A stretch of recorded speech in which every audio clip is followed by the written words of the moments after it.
vavaka isika tonga ny fotoana izay anambaranao sitraponao aminay tompo, ampaherezanao anay koa ampangino ny feo hafa rehetra izay manengelina anay tsy handray izay.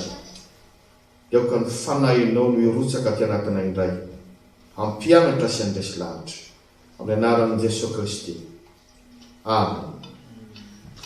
Galatianina toko 5:1-20 ka hatramin'ny 9:20 no isy ny afatra ny tompo ho anao ry fiangonana malala. Ary singanina manokana amin'izany ny 9:20 manao hoe: mandehana araka ny fanahy dia tsy ahatamteraka ny filan'ny nofo ianareo. Mbo hevitra bajintsika ary mandritry ty herinandro ity, mandehana araka ny fanahy. Ao moa zany mandeha araka ny fanahy zany? Voalohany, raiso ary ny fanahy masina sy ny heriny. Raiso ny fanahy masina sy ny heriny. Hoy ny apôstôly Paoly amin'ny 9:20, mandehana araka ny fanahy dia tsy ahatanteraka ny filan'ny nofo ianareo. Aloha zava tsara aloha, ohatrany hoe mifanohitra le fanahy sy nofo eto dia alaim-panahintsika ilaza hoe le fanahin'ny olombelona angamba le ambara eto, fa rentsoratra le fanahy ambara eto. Ny fanahy masina no ambara eto, ny fanahy masina zay efa omena ny miny. Mazava ho azy fa tsy afaka handeha araka ny fanahy isika raha tsy mandray le fanahy masina. Omen'Andriamanitra ny mino zany fanahy masina zany. Nanomboka teo amin'ny batistsika dia efa nomena izany fanahy masina izany, ary mila mitady ny fomba rehetra akamana ny fanahy masina ao anatintsika. Sainsaino zany. Amin'ny alalan'ny fanahy masina Andriamanitra no miditra ao anatintsika ka lasa akaiky atsika. Ary zany no antsoina antsika hoe tempoly ny fanahy. Fa manontany tena ary tsy fantatro ianao, iza moa isika no iarahan'Andriamanitra monina toy izany? Voninahitra lehibe nge zany hoe fonenan'Andriamanitra ny alalan'ny fanahy masina. Fa Andriamanitra sy fomba fisehoan'Andriamanitra ihany zany fanahy masina zany isika. Zany no mahatonga ny ten'Andriamanitra miteny mahitsy hoe aza manao zay mampalahelo ny fanahy masin'Andriamanitra. Io fanahy masina io rehefa raisitsika dia manome hery manokana ao anatintsika ao zay tsy fantatro zao tontolo zao, ary tsy azo ny raisina raha teo. Hoy ny asan'ny apôstôly toko 2:9 milaza amin'izany: azo heranareo amin'ny latsahan'ny fanahy masina aminareo. Ahoana hoe azo heranareo amin'ny latsahan'ny fanahy masina aminareo? Io le hery voalaza io fantatrareo fa ny teny fototra voalohany nanoratana amin'ny testamenta vaovao dia ny teny teny grika. Ka ilay hery nadika amin'ny teny gasy hoe hery io, amin'ny teny farantsay nataony hoe puissance, amin'ny teny grika dia hoe dynamis. Avy amin'ny dynamis io no mahatonga ny hoe teny farantsay hoe dynamisme, dynamite, dynamo. Mbola misy hafa koa angamba. Inona le hoe dynamisme? Misy olona zay samy manao zavatra fa izy mazotozoto kokoa, izy tsy mety reraka, izy tsy mety kivy. Zany ny kristianina mandray ny fanahy masina. Dia gago zao tontolo zao. Inona moa ny dynamite? Haitsika zany zavatra kely no firon'olombelona taty aoriana, zavatra kely mety hoe anaty bohatra kely anankiray, fa rehefa atao apototry ny tendrombohitra dia manapoaka tendrombohitra. Zavatra kely mavita manapoaka zavatra lehibe. Zany ny kisary lazana ny hery ny mino aty anatintsika. Dia nytonona teo koa ny dynamo, na dia tsy dia mahay mekanika aza inona moa ny dynamo? Zavatra kely apetraka fanampiny ao amin'ny moteura ny fiara ao. Dia maninona? Lasa me mandeha aingana kokoa noho ny fiara hafa rehetra ny fiara misy an'iny. Ary hery nefa tsy hita avy aty ivelany fa nahoana? Fa ao anaty moteura ao tsy hita masina. Ohatr'izay le hery raisiny mino avy amin'ny fanahy masina. Hery ao anatintsika tsy hita ho azavaina, fa zay mandray ny fanahy masina ihany no manara an'izany.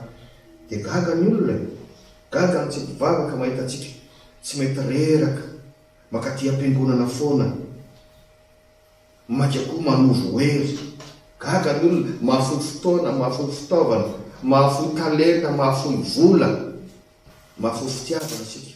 Zay le hery avy amin'Andriamanitra, tsy anana zao tontolo zao. Eny miezaka ny olona manesy manenjika, fa ny olona manana fanahy masina tsy mety kely zany. Maika koa miantoraka amin'Andriamanitra izy. Aoka ho saintsaininao zany hery mahagaga, hery any anaty, omen'Andriamanitra amin'iny, omeny ny fanahy masina zany. Zao nefa naoambara amin'ny andiny faha 7-10, io fanahy omeny antsika zay manome hery mahagaga io dia mifanohitra amin'ny nofo. Ny voalaza fa ny nofo manohitra ny fanahy, ary ny fanahy manohitra ny nofo, ary ny fanohitra izy roa. Ilay teny hoe nofo eto dia somary anaty fanahy-kisosona ihany, satria anondrona zay rehetra manohitra n'Andriamanitra ao anatsika. Tsika mantsy voateraka dia nitorotorona tamin'ny ota, fa tsy zany. Sika mantsy dia efa samy mpanota, dia ao anatintsika ao zany dia misy te-hanohatra n'Andriamanitra. Raha le maha-olombelona fotsiny tsy tia an'Andriamanitra zany tsika, ny tenantsika ihany, zay mahafinaritra antsika ihany.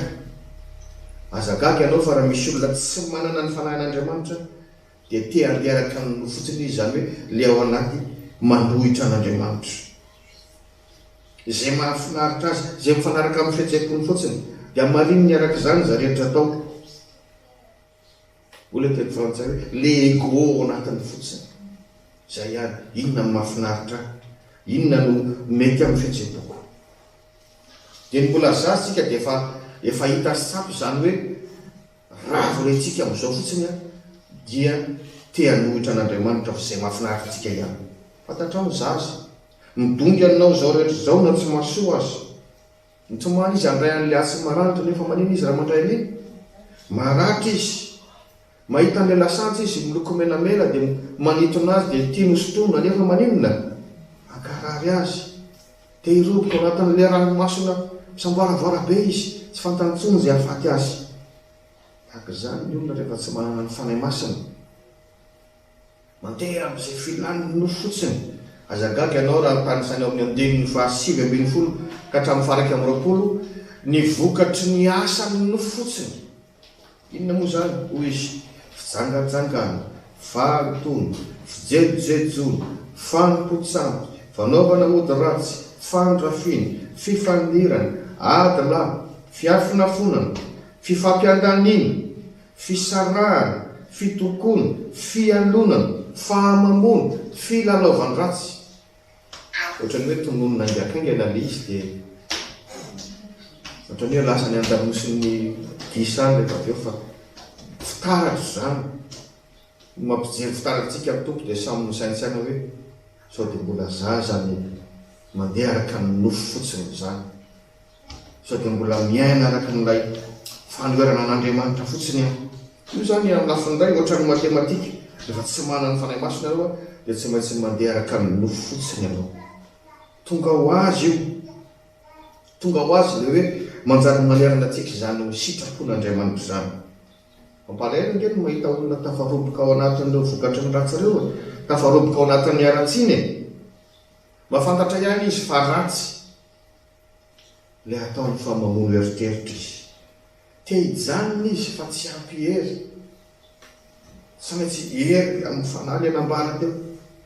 Nozonao mijanona manirika amin'ny ratsy, tsy mahataty izy raha vao mahita na misy ny taona. Eny lasa mitady foana, na dia efa mahatsiaro renaka sy marary azy.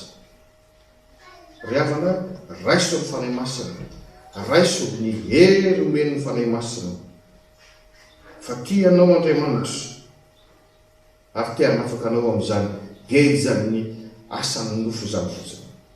Ny fizarana faharoa sady farany dia zao: mandehana araka ny fanahy, zany hoe mandehana miaraka amin'ny fanahy masina. Mandehana araka ny fanahy dia tsy hahatanteraka ny filany nofo anao. Aona tokoa moa zany, sika nefa mbola mitafy nofo ihany, ny nofontsika mbola mahana filana ihany. Sotra ny dikan'izany, rehefa ao anatintsika ny fanahy masina dia manampy antsika ifeny filan'ny nofontsika tsy hanohitra an'Andriamanitra. Tena anorin'Andriamanitra hanany filan'ny nofo tokoa isika, fa tsy voatery manohitra an'Andriamanitra zany. Manome hery atsika andresana filana izay tsy sitraka Andriamanitra zany. Ny fanahy masina no mampianatra atsika ny momba an'Andriamanitra sy ny teniny. Iza moa tsika na hianatra teolojia firy taona azy no hoe ahafantatra an'Andriamanitra sy ny tenin'Andriamanitra raha tsy ny fanahy masina no manampy atsika. Tsy hatakatra momba an'Andriamanitra misy isika, fa ny fanahy masina no mampianatra. Izay no mafisy ny Jaona 5:20. Ny fanahy masina no mampianatra anareo ny zavatra rehetra sy hampatsiaro anareo ny zavatra rehetra izay nolazaiko taminareo, hoy ny apôstôly Jaona. Rehefa tena mandray ny fanahy masina tsika ka mandeha miaraka aminy, sy nofinofo zany vokatry ny fanazana. Fa tena marina ilay vambana hoe ny olona amin'ny Kristy dia lasa olom-baovao, miova ny lara-pahamehana. Rehefa mandeha miaraka amin'ny fanahy masina isika, lasa fifaliana anao zany mankaty am-piangonana, fa tsy hoe adidy ka atao. Tena tsaronao hoe fanovozan-kery avy amin'Andriamanitra izany. Ary tena tolotro lehibe zany ka tokony ho saintsaintsika. Tena azo antoka le vokatry ny fanahy voalaza amin'ny 2:27.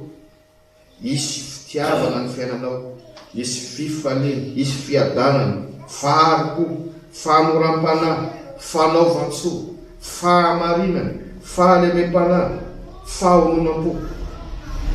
Eny mavita mihoatra no izay taky ny lalàna zay anao rehefa iananao zany rehetra mitenena teo zany. Dia zay le marina amin'ny 7:20 tapany faharoa manao hoe tsy misy lalàna manohitra zany. Lalàna masy dia mba manampy ny olona ihany na dia tsy manana fanahy masina na dia vavaka mba tsy dianao faharatsiny. Fa rehefa tena miaina araka ny fanahy masintsika dia mbola mihoatra amin'izay taky ny lalàna no vitantsika. Satria ny fanahy masina no manampy antsika akatohan'Andriamanitra, indrindra manoloana ny fakapanahy, anay-panahy toringa atsika. Fa rehefa tonga izay fakapanahy zay dia mampatsiahy sy mampahery antsika ny fanahy masina, indrindra moa rehefa mivavaka mangina mangataka amin'ny tompo isika. Eny mba sanatria lava aza dia raha aminao ny fanahy masina dia tsaronao mihitsy mampatsiahy, ka matsiaro ohatran'ny menatra ianao, matsiaro marary ianao, tsy andranao izay ifonana iana. Izay asan'ny fanahy masina ao anatsika.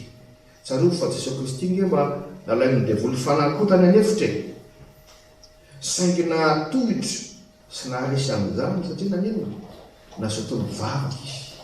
Izany ratao moa noatondiany tany an'hevitra isentona hivavaka.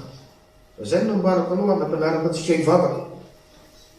Na dia mpaim-bava azy indrindra manoloana ny fakapanahy, mangataha amin'Andriamanitra noho ny anaran'i Jesosy Kristy Tompo.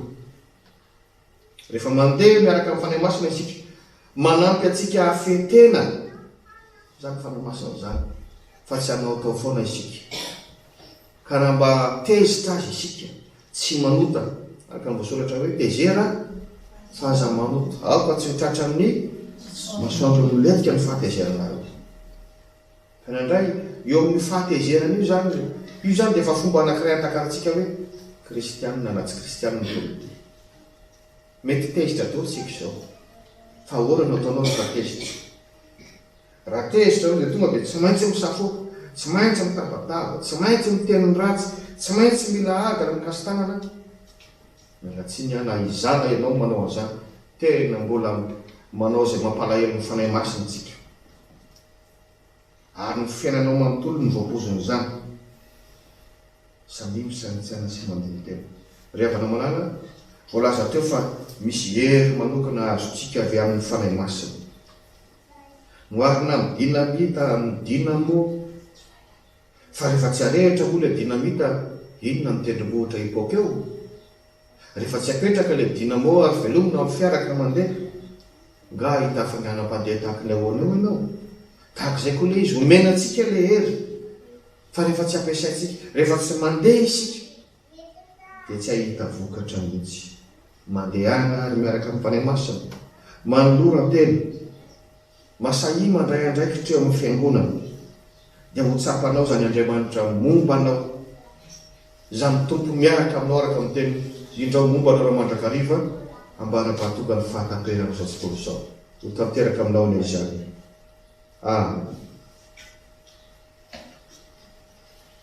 Chers frères et sœurs, notre méditation pour cette semaine se trouve dans l'Épître aux Galates, chapitre 5, versets 16 à 26. Et spécialement le verset 16 qui se dit ainsi: Marchez selon l'esprit, et vous n'accomplirez pas les désirs de la chair. Notre thème, c'est marcher selon l'esprit. Premièrement, marcher selon l'esprit, c'est recevoir le Saint-Esprit et sa puissance. Marchez selon l'esprit et vous n'accomplirez pas les désirs de la chair. Attention, l'esprit ici est au majuscule. Il ne s'agit pas de notre esprit, il s'agit de l'Esprit de Dieu, l'Esprit Saint. Bien sûr, nous avons besoin de recevoir d'abord l'Esprit Saint que Dieu nous donne gratuitement pour pouvoir marcher selon l'Esprit. Et nous avons aussi le devoir de faire en sorte qu'il soit bien accueilli en nous. En effet, Dieu entre en communion avec nous par le biais du Saint-Esprit. C'est pourquoi les Saintes Écritures disent que nous sommes le temple du Saint-Esprit. Quel honneur! Quel honneur d'être la demeure de Dieu sur terre. Alors, n'attristez pas le Saint-Esprit de Dieu. Lorsque nous recevons le Saint-Esprit, il nous procure une puissance spéciale. D'après ce qui est écrit dans Actes chapitre 1, verset 8, vous recevrez une puissance lorsque le Saint-Esprit surviendra sur vous. Cette puissance est la traduction du mot grec dynamis, de qui sont dérivés dynamisme, dynamite et dynamo. Dynamisme décrit une énergie débordante dans ce que nous faisons. Et la dynamite, c'est un petit dispositif permettant de faire sauter toute une montagne. Et oui, les gens s'étonnent de voir les chrétiens, les bons chrétiens, qui ne se lassent jamais à venir à l'église, qui donnent de leur temps, de leur talent, de leur argent et de leur amour pour servir le Seigneur, qui ne se découragent pas face aux adversités et aux persécutions. La raison est simple. Ils ont une puissance interne procurée par le Saint-Esprit qui habite en eux. Lorsque nous recevons le Saint-Esprit, il nous aide à maîtriser nos désirs. Comme il est dit dans Galates, chapitre 5, verset 17, « Car la chair a des désirs contraires à ceux de l'Esprit, et l'Esprit en a de contraires à ceux de la chair. Ils sont opposés entre eux, afin que vous ne fassiez point ce que vous voudriez. » Qu'est-ce que cela veut dire? La chair ici est utilisée pour décrire tout ce qui s'oppose à Dieu et à sa volonté en nous. D'ailleurs, nous sommes tous nés pécheurs. Mais lorsque nous avons le Saint-Esprit, nous pouvons maîtriser nos désirs. Si nous n'avons pas le Saint-Esprit, notre ego nous prédomine. Et c'est les désirs de la chair qui nous dirigent. Nous agissons seulement par rapport à nos sentiments et nos plaisirs. Et cette prédominance de l'ego se manifeste dès l'enfance.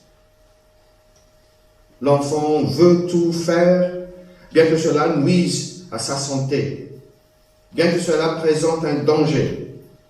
Et oui, un enfant veut toucher un couteau bien tranchant.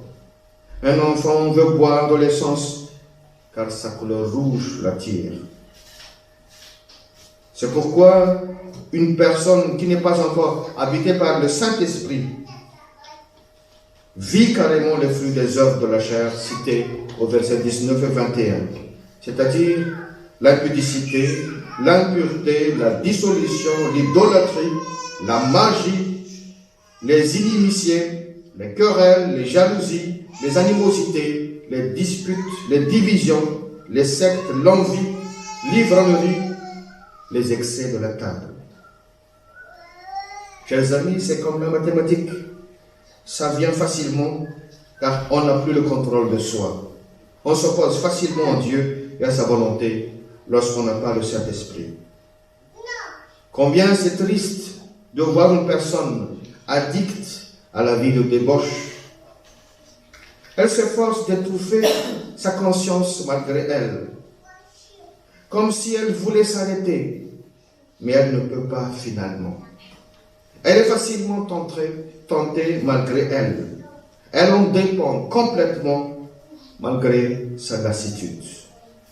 Mais la solution est simple.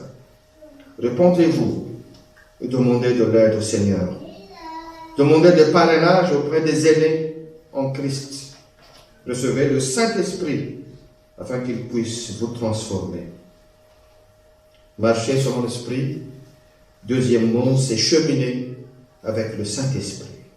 Marchez selon l'Esprit et vous n'accomplirez pas les désirs de la chair.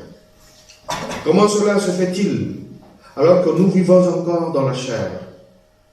Cette phrase ne signifie pas que nous n'avons plus de désirs, mais nos désirs sont orientés conformément à la volonté de Dieu. Le Saint-Esprit nous donne la puissance d'éliminer les désirs qui détériorent notre relation avec Dieu. Le Saint-Esprit nous enseigne sur Dieu et ses paroles. Nous ne connaîtrons jamais Dieu et ses volontés sans l'aide du Saint-Esprit. Comme le Seigneur l'a déclaré dans Jean 14, 26, « L'Esprit Saint, que le Père enverra en mon nom, vous enseignera toutes choses et vous rappellera tout ce que je vous ai dit. » Alors, marcher selon l'Esprit n'est pas une utopie, car nous devenons une nouvelle créature. Comme il est dit, si quelqu'un est en Christ, il est une nouvelle créature. Toutes choses sont devenues nouvelles. Toutes nos préoccupations seront nouvelles. Que le Seigneur vous guide, car le Saint-Esprit nous aide à obéir à Dieu, surtout devant la tentation. Une fois tentés, le Saint-Esprit nous rappelle et nous renforce, surtout lorsque nous demandons son intervention par la prière. Souvenez-vous que Jésus-Christ a été lui aussi tenté dans le désert, mais il a bien résisté, car il a tout le temps prié. Il s'est d'ailleurs retiré là-bas pour prier. Alors n'oubliez pas de dire une prière, même une phrase, chaque fois que vous êtes tenté. Lorsque nous marchons avec le Saint-Esprit nous aide à avoir la maîtrise de soi. Même dans la colère, on ne pêche pas. On n'est pas violent ni arrogant. On n'injure pas. Et on ne prononce pas des propos blessants. Vous savez, comment manifester sa colère nous aide déjà à identifier ce qui est chrétien et ce qui ne l'est pas. Chers frères et sœurs, on a dit tout à l'heure qu'avec le Saint-Esprit, nous aurons aussi une puissance. On l'a comparé à la dynamite, à la dynamo. Mais si on n'allume pas la dynamite, rien ne s'explose. Lorsqu'on ne branche pas la dynamo et on ne conduit pas la voiture, on ne roulera pas si vite. Pareillement, si on ne chemine pas avec l'Esprit, rien ne se passe. Alors, marchez, engagez-vous, prenez des responsabilités dans notre Église. Vous vivrez aussi ainsi les fruits de l'Esprit. Et le Seigneur sera avec vous tous les jours jusqu'à la fin du monde. Amen.